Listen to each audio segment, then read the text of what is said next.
In this week's Parsha Vaira, we start reading about the plagues. And the first three plagues were blood, frogs, and lice. And they were not brought by Moshe Rabbeinu, but rather they were brought by Aharon. And the reason being that the Moshe Rabbeinu didn't want to strike the Nile for it to turn into blood or for the frogs to come out of it, because the Nile was the water of the Nile was what was saved him when he was put in a basket and put in the Nile. And similarly, the dust of the floor of the ground also saved him, because he was able to hid the Egyptian that he killed in the sand of the ground.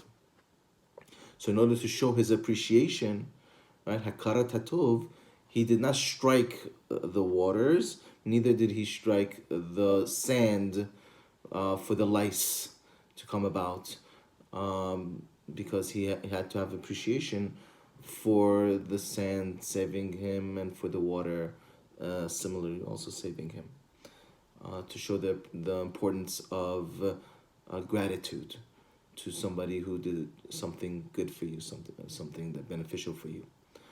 And the truth of the matter is, it doesn't make a difference if that which saved you, that which you are showing gratitude to, is water or sand or something that doesn't understand, has no feelings, because when we show gratitude, when we show appreciation, it's for ourselves to become a person who has gratitude, a person who appreciates things. Is to change our perspective in life. So it's for us, the person who is showing the gratitude, the person who is showing the appreciation. And Rav Fran brings from Rav Hudner a very powerful thing. He says that HaKadosh Baruch Hu created the world that we as people are givers, we give, but we also take, right? We are dependent on other people, we're takers, as well as we give at times also. But HaKadosh Baruch Hu himself is all a giver. He's only a giver. He created the world to give. He created the world to benefit us. And he's only a giver. So how could we as humans emulate HaKadosh Baruch Hu, be like more of Hashem, that to be only a giver? So Rav Hudner says that when people give us stuff, when people do things for us, when we show appreciation, when you acknowledge the good that was done to us, we are not only takers anymore, we are givers. We become givers. We become godly like, just like God is a giver, so we also become givers. So it's inevitable. We do have to take, but we could take the things that are coming our way, right? The good things that people do for us, and when we show appreciation, right, and gratitude, then we not only are takers, but we also become givers. We give back to the person who gave us. We appreciate the thing that we took. So we become godly like. We emulate Hashem. And one place where appreciation is very important is in a marriage, that a lot of times the wife would say that the husband is not articulating his appreciation, he doesn't care, or he's taking things for granted. And what that causes is that the wife feels unimportant. The wife feels that all her efforts goes in vain, right? Whether it be things that she's doing around the house that is not being appreciated, whether she's holding a job and she's helping out with the mortgage, with whatever it is. If she doesn't get that appreciation from the husband, if the husband does not acknowledge her efforts, then she feels her efforts are not important, and hence she feels that she is not important because what she's doing is not important. So I'm not an important person. My husband does not love me, does not care for me, and therefore that's the start of a lot of problems in the marriage. And where does this stem from? Where does this stem from that a husband does not appreciate, does not articulate his appreciation to his wife, for example? So on a psychological level, it could be that When a person acknowledges and appreciates and thanks, that brings a closeness, that brings an emotional bond.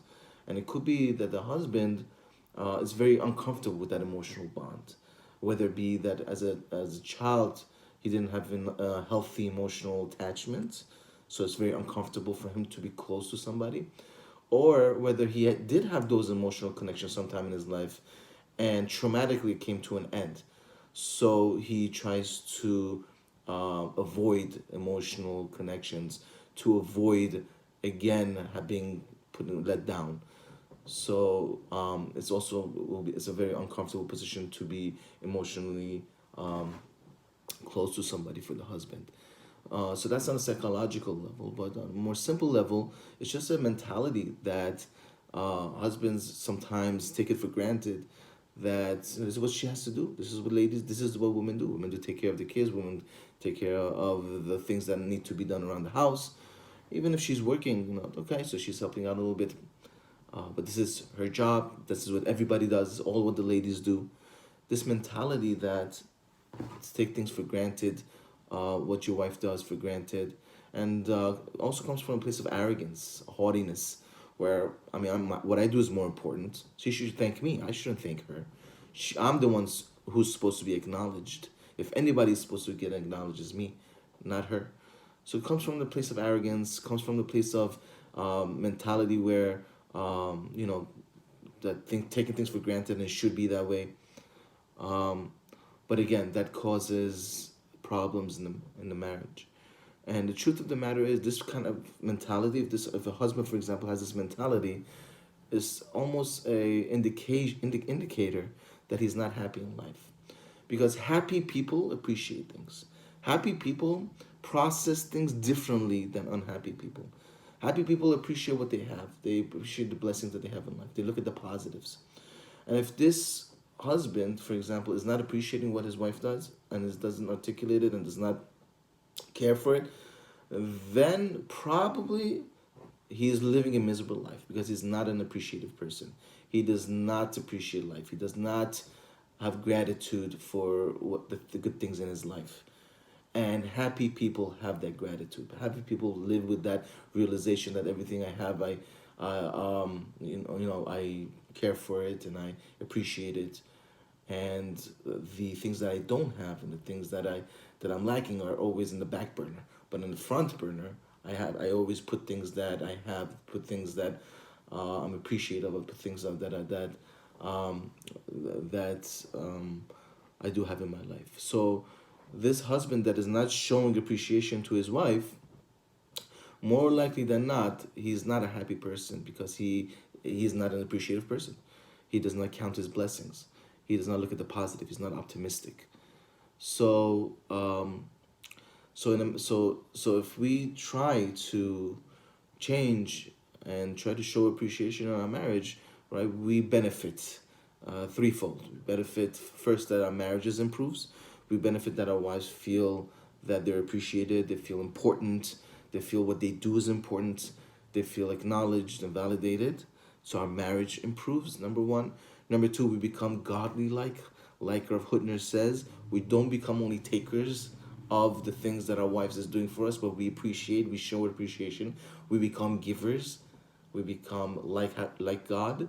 And third of all, it's the start of changing our mentality and perspective in life, to look at what we have and to appreciate life and to become more happy and to live a life of more happiness. Shabbat Shalom.